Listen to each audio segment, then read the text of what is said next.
अच्छा, आप बताओ कि आपके साथ कितनी बार ऐसा हुआ है कि आप ब्रेकआउट पर ट्रेड में एंट्री करते हैं और थोड़ा-सा प्रॉफिट देखने के बाद प्राइस रिवर्स होकर स्टॉप लॉस हिट करके नीचे चली आती है? ऐसा नहीं है कि ये सिर्फ आपके साथ होता है। जब मैं भी ट्रेड करता हूं तो मेरे साथ भी ऐसा बहुत बार होता है। चिंता करने की कोई बात नहीं है। आज के वीडियो में हम एक ऐसी ब्रेकआउट स्ट्रेटजी डिस्कस करने वाले हैं, जहां आप ज्यादातर समय फेक ब्रेकआउट को पहचान सकोगे और ऐसे ट्रेड में एंटर करने से बचोगे। तब आपका ट्रेडिंग में विन रेट भी बढ़ेगा। सबसे पहले जानते हैं ब्रेकआउट क्या होता है। ब्रेकआउट बेसिकली तब होता है जब प्राइस किसी इंपॉर्टेंट की लेवल को ब्रेक करती है। वह की लेवल सपोर्ट लेवल्स हो सकते हैं या फिर रेजिस्टेंस लेवल्स हो सकते हैं। दोनों में से किसी भी लेवल को अगर प्राइस ब्रेक करती है तो उसे हम ब्रेकआउट कहते हैं। फॉर एग्जाम्पल, इस चार्ट को देखो। प्राइस बहुत लंबे समय से एक रेंज में फंसी हुई थी, जिसे हम कंसोलिडेशन जोन भी कहते हैं। इस कंसोलिडेशन जोन के ऊपरी लेवल पर एक रेजिस्टेंस लेवल ड्रा करेंगे और कंसोलिडेशन जोन के निचले लेवल पर एक सपोर्ट लेवल ड्रा करेंगे। इस पूरे कंसोलिडेशन के बाद जब प्राइस सपोर्ट लेवल को ब्रेक करके कैंडल नीचे क्लोज होती है, तब प्राइस बिना रुके हुए बड़ी बड़ी रेड कैंडल्स बनाते हुए नीचे चली जाती है। बट सवाल यह है कि हम कैसे इस तरह के सेटअप्स को ढूंढ सकते हैं जहां सबसे ज्यादा चांस हो कि प्राइस असल में यहां से ब्रेकआउट करके रैली करने वाली है। आप में से बहुत सारे लोग को लगता है कि ब्रेकआउट ट्रेडिंग तो हम चार्ट पैटर्न को देखकर कर लेंगे, लेकिन इसमें नया क्या है? मैं आपसे एक बात कहना चाहता हूं।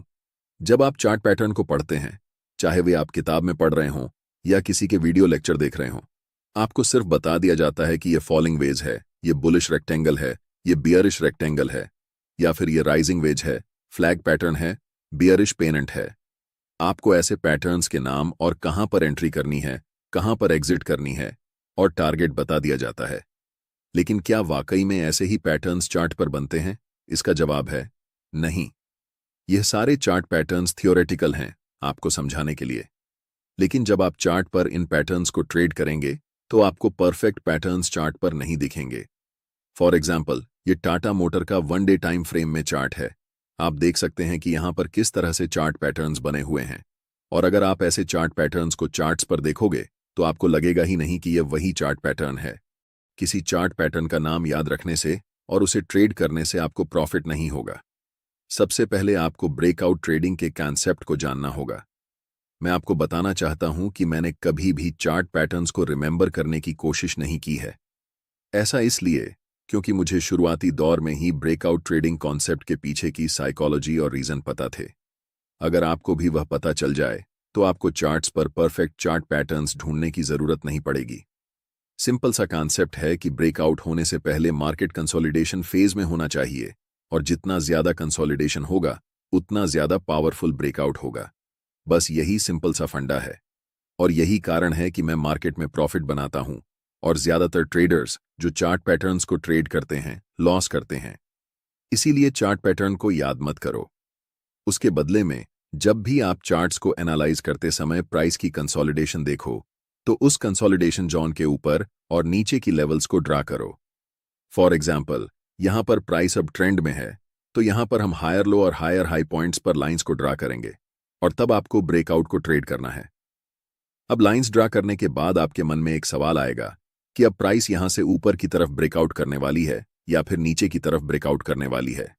ज्यादातर ट्रेडर्स जैसे ही ब्रेकआउट होता है तुरंत ट्रेड में एंट्री कर लेते हैं, और बाद में उन्हें पता चलता है कि प्राइस थोड़ी सी ट्रेड की डायरेक्शन में जाती है, फिर रिवर्स होकर स्टॉप लॉस हिट करते हुए ट्रेड के अगेंस्ट चली जाती है। तब आप रियलाइज करते हो कि ये तो फेक ब्रेकआउट था, इसमें हमें एंट्री नहीं करनी चाहिए थी। सिर्फ कहीं पर भी ब्रेकआउट होने से ट्रेड में एंट्री करना सही नहीं होता है, क्योंकि 80% ऑफ टाइम जब प्राइस इनकी लेवल्स को ब्रेक करती है तो वह फॉल्स ब्रेकआउट होता है। डरने की कोई बात नहीं है। अब आपके मन में यही सवाल हो रहा होगा कि इतने सारे फेक ब्रेकआउट्स में से सही ब्रेकआउट को कैसे पहचानेंगे। जब भी प्राइस ब्रेकआउट करती है तो उस समय आपको मोमेंटम कैंडल को पहचानना होता है। वह मोमेंटम कैंडल चाहे एक बड़ी कैंडल हो सकती है या फिर छोटे छोटे एक जैसे कैंडल्स बनकर बड़ी कैंडल के बराबर हो सकती हैं। यहां पर प्राइस रैली के बाद कंसोलिडेशन जोन में है, इसलिए हम इस कंसोलिडेशन जोन के ऊपर और नीचे के की लेवल्स को मिलाकर लाइंस को ड्रा करेंगे। और जब भी price next time consolidation zone के अपर लेवल को ब्रेक करके कैंडल ऊपर क्लोज होती है तो हमें वहां पर ट्रेड के लिए प्लान बनाना है। इस चार्ट में दिक्कत यह है कि यह लंबी कैंडल जो मोमेंटम कैंडल है वह जस्ट ऊपर जाकर क्लोज हुई है, यानी कि अपर लेवल से ज्यादा ऊपर नहीं गई है, उसके जस्ट नजदीक जाकर क्लोज हुई है। इसलिए यहां पर हम नेक्स्ट कैंडल का इंतजार करेंगे।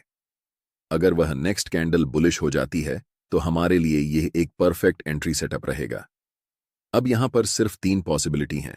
पहला, या तो प्राइस यहां से डायरेक्ट ऊपर चली जाएगी। दूसरा, प्राइस यहां से फिर रीटेस्ट करने के लिए इस लेवल पर आएगी और तब ऊपर की तरफ रैली करेगी।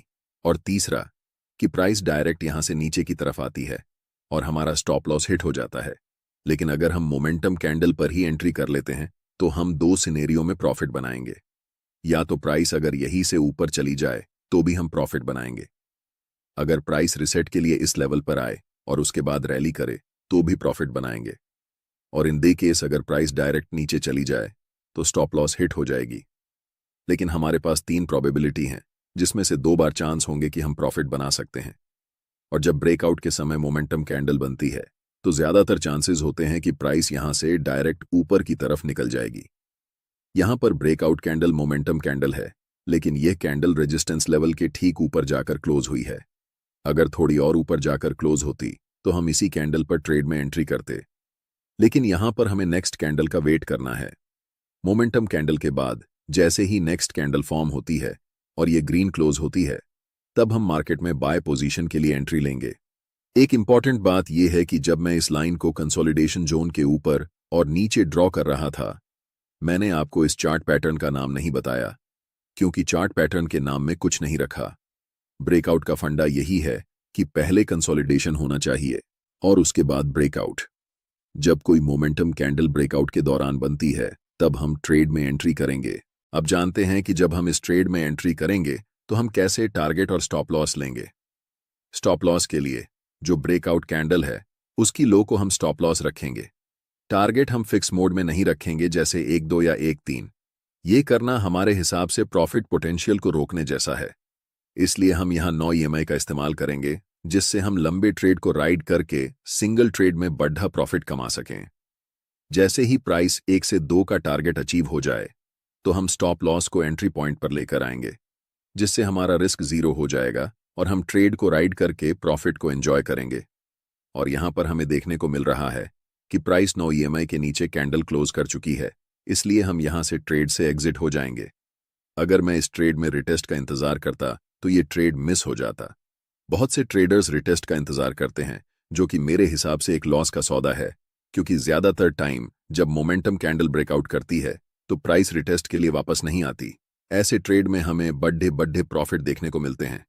इसी कारण आप इंतजार करते रह जाते हैं और प्राइस टारगेट देकर निकल जाता है।